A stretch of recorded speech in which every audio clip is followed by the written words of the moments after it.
Nobody showed up to my graduation, not one familiar face in the crowd. My name echoed through the speakers, but the reserved for family row stayed empty. Sunlight bouncing off cold, metal seats. I smiled for the photo anyway, pretending it didn't sting. 3 days later, my mom's text appeared. Need $2,100 for your sister's gap year celebration. No congrats, just a demand. So, I sent $1 with congrats. Then I changed the locks. For the first time, my apartment was silent, but not for long. The day of my graduation was supposed to be the one I finally felt seen. The stadium shimmered in May sunlight, a blur of navy gowns and proud families waving phones in the air. When my name echoed Amelia Jane Hayes, Master of Environmental Engineering, I looked up instinctively, searching the front rows. The reserved for family section glared back at me, empty and metallic under the light. Not even a shadow where my parents should have been.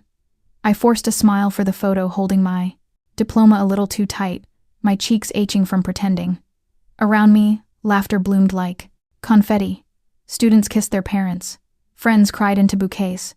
I stood alone beside a stranger's family taking pictures, my smile shrinking as the camera clicked. Afterward, I lingered in the courtyard, scrolling my phone just to look busy. Liam, my classmate, found me and squealed, "You did it." His parents snapped photos of us together, beaming. He turned, scanning the crowd. "Where's your family running late?" I lied. The lie came easy, years of practice. By the time I reached the parking lot, the sky was turning gold. Balloons floated above car roofs, kids shouting, horns honking. I sat in my beat-up Honda and watched it all from behind the wheel. For a second, I imagined them walking toward me, Mom waving Chloe in her designer sandals, Dad holding a bouquet. Then the vision vanished under the sound of engines starting. The truth is, I shouldn't have been surprised. My parents had skipped my undergraduate graduation too. Back then, Mom said Chloe had SAT prep. Dad didn't even call. It was always, some reason, always a smaller, shinier priority. I'd spent my teenage years trying to earn love like it was a grant, working 2 jobs, sending money home, saying yes to every request. When I was 16, I wore a brown diner apron at dawn, serving coffee to doctors and CEOs. Mom used to text, "Thanks, honey. Chloe needs tutoring." Or, "She has a school trip, just a little extra." Okay. The first time she said, "You're our pride," I believed her. I thought love sounded like appreciation. Now, I know it sounded like obligation. When I got into grad school, I told myself this degree would change everything. That if I just achieved enough, maybe she'd see me not as the backup plan, not as the steady paycheck disguised as a daughter, but as her equal. I didn't know then that even success could be twisted into another reason to take. 3 days after the ceremony, when the cap and gown still hung by the door, that message appeared on my phone. Need $2,100 for your sister's gap year celebration? No congratulations, no curiosity about how it went, just numbers, a deadline, and that same quiet expectation. I stared at the text for a long time. And that was the moment something inside me, something small, tired, and long ignored, finally stood up. I stared at that message for so long, the phone dimmed and locked itself. 2,100. The exact number sat there like a command, not a request. I should have been numb by now. For years, money had been the language my family used instead of love, but that day, it didn't slide off me the way it used to. Maybe it was the quiet after graduation, the echo of all those clapping hands that weren't for me. Maybe it was just the simple fact that I'd finally run out of reasons to keep buying affection that never existed. I opened my banking app, saw my savings, barely $3,000, and felt something in me harden. I typed in $1, added a note, "Congrats," and hit send. For a long minute, I just sat there, the word sent glowing on the screen. Then I opened the drawer by the front door, pulled out the spare key my mother insisted on keeping for emergencies, and dropped it into the trash. That night, I called a locksmith. He arrived an hour later, an older man with a soft voice and tools that clinked like wind chimes when he worked. The new lock clicked into place, solid and final. When he left, I stood in the doorway for a moment, breathing in the faint smell. of oil and metal. It was the first boundary I'd ever built in my life. The next day, sunlight filled my small apartment. I brewed coffee, watched the steam curl, and for the first time, I didn't flinch. At the silence, it was mine. No one could walk in. No one could ask for anything. Peace had a sound. It was this until the knocking started. Firm, rhythmic, persistent. I froze. It wasn't Miss Chen, my landlord. She always called first. Ale. When I looked through the peephole, 2 uniforms filled the hallway. City law enforcement, one said, calm and professional. Ms. Hayes. I opened the door, heart racing. Yes. The taller officer, a woman in her 30s, showed her badge. We received a call from your mother. She said you've been acting erratically, changing locks, not answering calls, and that she's worried you might harm yourself. I almost laughed. Not because it was funny, but because it was so absurd it circled back to tragic. She did what I asked quietly. His eyes softened. We just need to confirm you're okay. Mind if we step in? I let them in. The apartment was spotless, coffee mug on the table, laptop open with my project on the screen. Diploma framed on the wall. I gestured around. Do I look unstable to you? The officer's mouth twitched, almost a smile. Not even close, ma'am. He asked a few questions about work stress.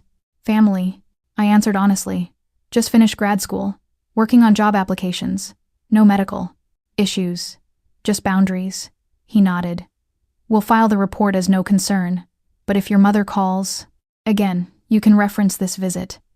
They turned to leave, and just before stepping out, he added, sometimes when people start standing up for themselves, others panic. Happens more than you'd think. When the door closed, I leaned against it, shaking. Not from fear, but fury. My mother hadn't just crossed a line. She'd declared war on it. That night, I sat on the couch. The police report still fresh in my inbox. I replayed the years of manipulation, the way she'd guilt me into sending money. The way she'd say family helps family whenever I hesitated.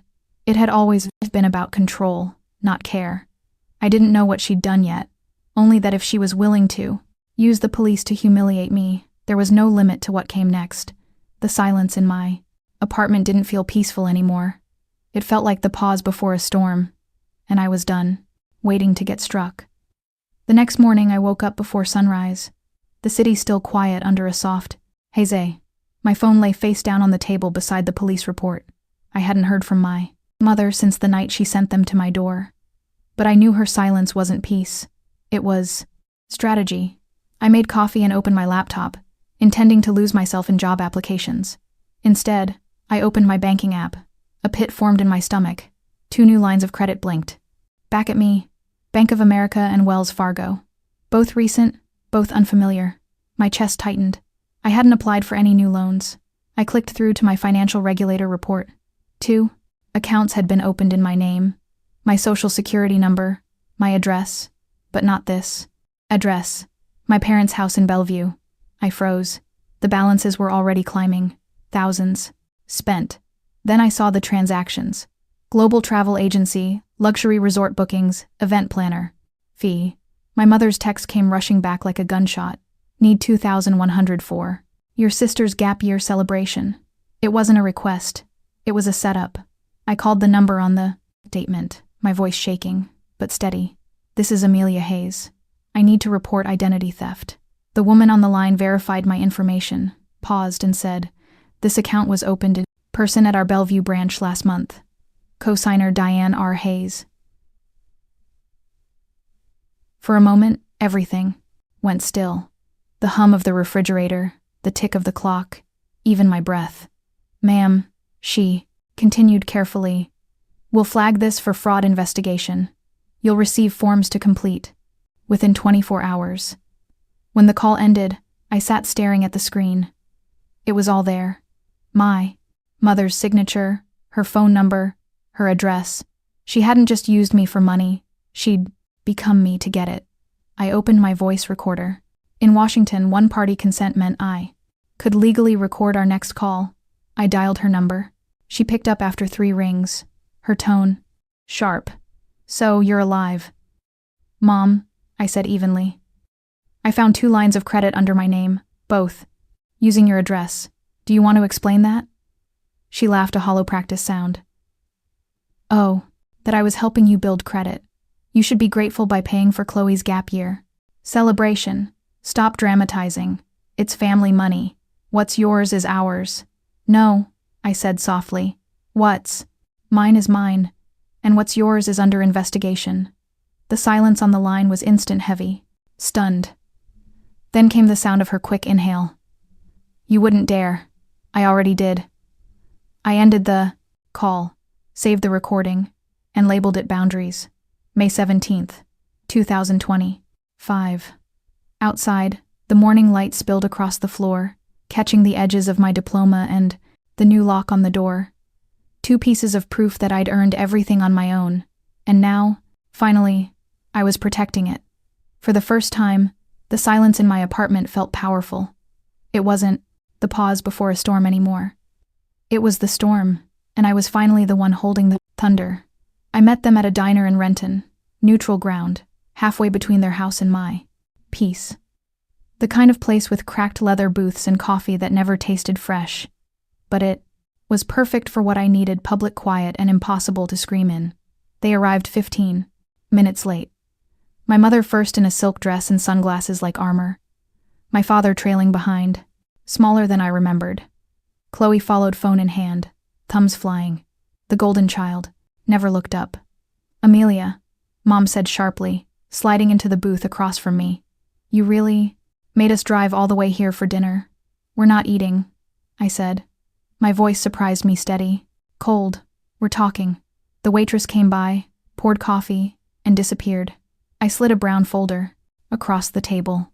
2 lines of credit opened under my name, Bank of America and Wells Fargo, both tied to your address, both used for Chloe's gap year celebration. Mom's smile barely twitched. Oh, that, honey, I did it for you. You need credit history. I was helping. Helping? I said, softly. You forged my signature. She waved her hand dismissively. Don't make this dramatic. It's family.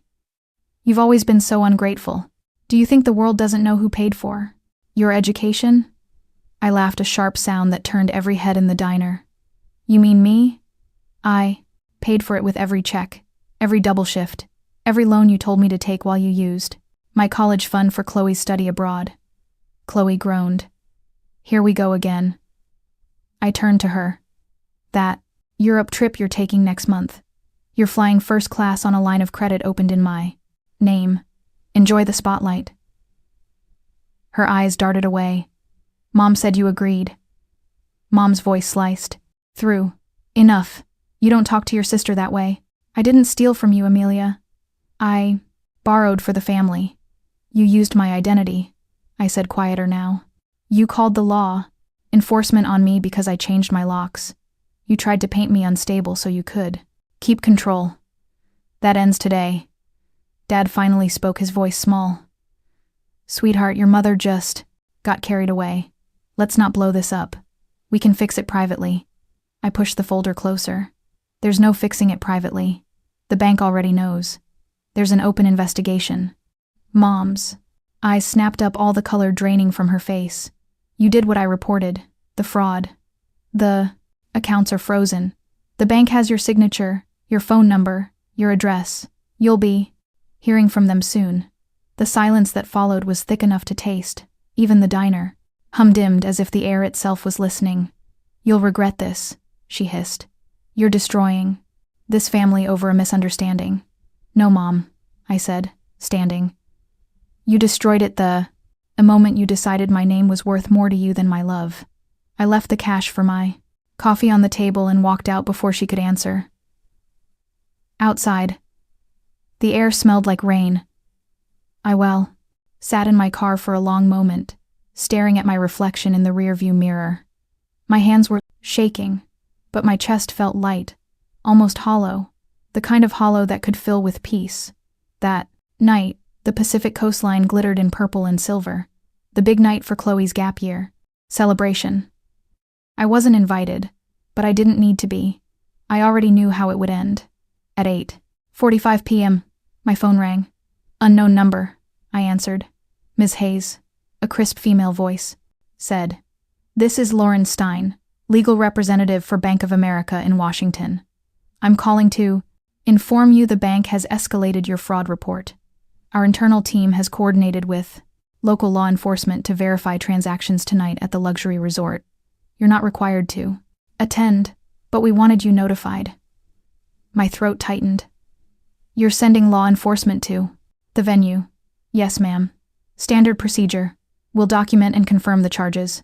I thanked her, hung up, and sat back. Through my open window, I could hear faint music drifting from downtown, a celebration about to unravel. 40 minutes later, my phone buzzed again. A text from Chloe. "Are you insane? The law enforcement just showed up. The band stopped. Everyone's staring. Mom's freaking out." Then another. "They're saying her name. The bank guy said your name. What did you do?" I didn't reply. I didn't have to. Meanwhile, across town, 2 officers entered the glowing banquet hall. No sirens, just calm authority cutting through the Kettary. Neon haze.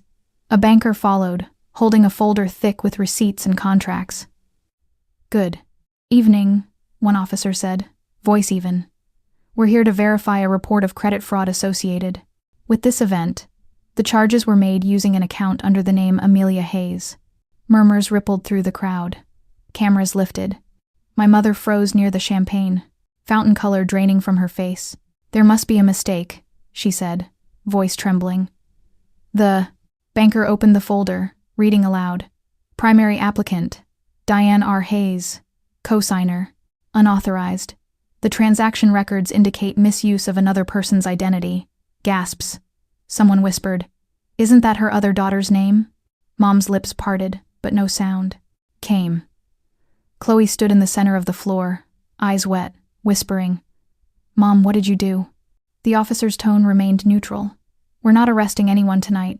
This is just documentation for the bank's case, but we'll need to take copies of the receipts and ID verification." In the silence that followed, the only sound was the flicker of camera flashes. Half the guests capturing it, half pretending not to. Within minutes, the band unplugged its equipment. The banner that read Chloe's Gap Year Celebration, Born to Shine, drooped under the weight of the humid air. The room emptied in slow waves of whispers and pity.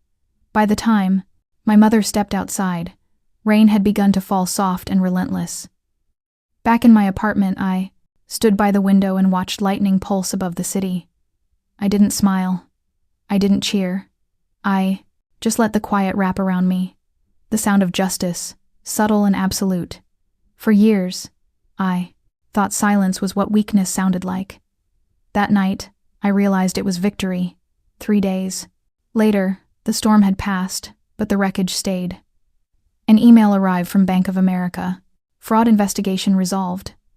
Primary applicant Diane R. Hayes has acknowledged unauthorized use and agreed to repay $8,112 in full. One sentence. No apology. No drama. Just the truth finally on paper. Word spread fast. In a suburb like Bellevue, gossip moves faster than justice. People whispered in grocery aisles and at church. "Did you hear about the Hayes? Something with a bank in the Gap Year celebration. Chloe's party video 30 seconds of chaos." Law enforcement and disbelief hit 500,000 views before she locked her accounts. My father was quietly reprimanded at work for letting their mail and financial statements go to his company address. For once, I didn't feel guilty. I didn't reply to any of their messages, not out of anger, out of exhaustion. I was done explaining what should have been obvious. I filled out the financial regulator forms, froze my credit, and closed every account my mother ever touched. Then I printed the final confirmation letter and pinned it on my wall right beside my framed diploma and the locksmith's receipt. 3 documents side by side. Proof of effort, proof of protection, proof of freedom. That night, I brewed tea, opened the window, and let Seattle's night air spill in. The city hummed below, alive and uncaring. For the first time, the Fermini wallowed. Silence didn't hurt. It healed. 6 months later, autumn settled over Seattle streets gold with fallen leaves, the air crisp and forgiving. I'd started a new job at Metro Design Labs, surrounded by people who saw me for what I built, not what I could give. On my wall hung 3 things: my diploma, my new employee badge, and the old lock I once replaced.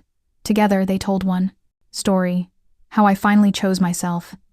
If you've ever had to set a boundary just to breathe again, you're not alone. Tell me where you're watching from so I know how many of us finally changed. The locks.